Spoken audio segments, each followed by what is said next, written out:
فلسطين حتى تحرير فلسطين. الشعب يريد تسليم التتبع. الشعب يريد تسليم التتبع.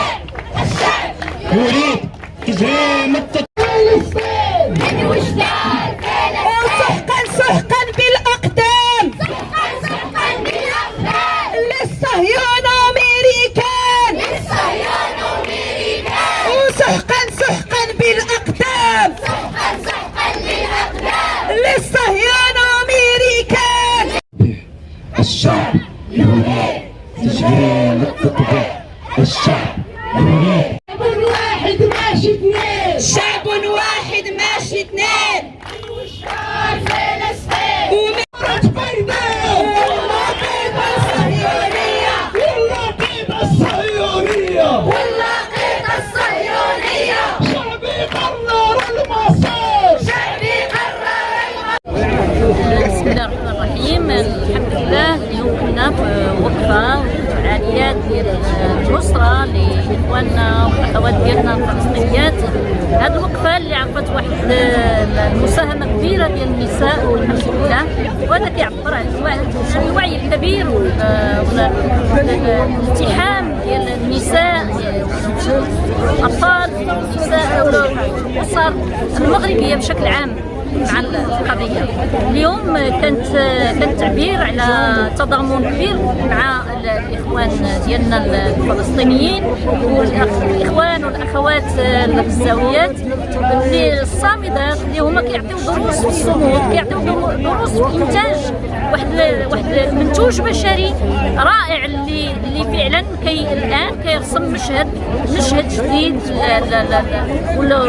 ومسار جديد للمقاومة والمسار والقضية الفلسطينية اللي الآن كتنتقل للمرحلة الميدان ديال الآخر، الميدان ديال المحتل. الآن المعارك هناك الآن كانت واحد العدد ديال الرسائل في هذه الوقفة، منها التنديد بالعدوان، منها يعني استعداد للمناصرة بكل الوسائل وبكل الإمكانات وبكل ما أوتي المغاربة والمغربيات من إمكانات.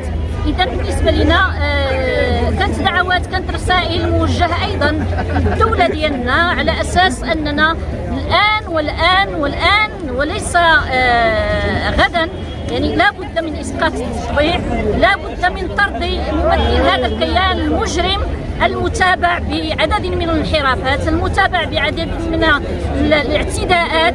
الآن نطالب بترحيله، نطالب بطرده شر طرد من بلدنا. وبالتالي بالنسبة لنا هذه رسالة ينبغي أن تصل فعلا، وأن نؤكد بها يعني عن صيانة شرفنا أولا ثم شرف الأمة في هذه اللحظة. هذه واحدة بالنسبة لي من الأمور التي ينبغي أن نبدأ بها كمغاربة، وإلا فقد كفت المداخلات الأخرى، يعني هذه الإحاطة بمجموعة من الأمور. شكرا. بسم الله الرحمن الرحيم. أولا نشكر موقع 20 دقيقة. اليوم جينا تلبينا نداء تضامني ووقفة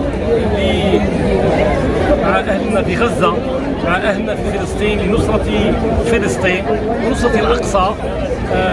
هذه الوقفة طبعا تجسد أن الشعب المغربي والشعب الفلسطيني شعب واحد. هذه الوقفة تؤكد أن أجدادنا وحارة المغاربة في القدس تجعل منا نحن هذا الجيل جيل لنصرة فلسطين ولنصرة القضية الفلسطينية ولنصرة ودعم هذه القضية بكل ما لدينا من دعم مادي ومعنوي. وهذه الوقفة التضامنية طبعا يلتف المغاربة حولها جميعا، لأنها نصرة ليست فقط لفلسطين ولكن هي نصرة للأمة ونصرة نبينا محمد صلى الله عليه وسلم، المسجد الأقصى ثالث الحرمين. فهذه طبعا اليوم جئنا لنجسد هذه الروح التي ما زالت حية في قلوب المغاربة. فتحية لشعب فلسطين وتحية لأهل غزة، ونقول لهم من وجدة إلى غزة. نحن شعب واحد، نحن أمة واحدة، وتحيا فلسطين.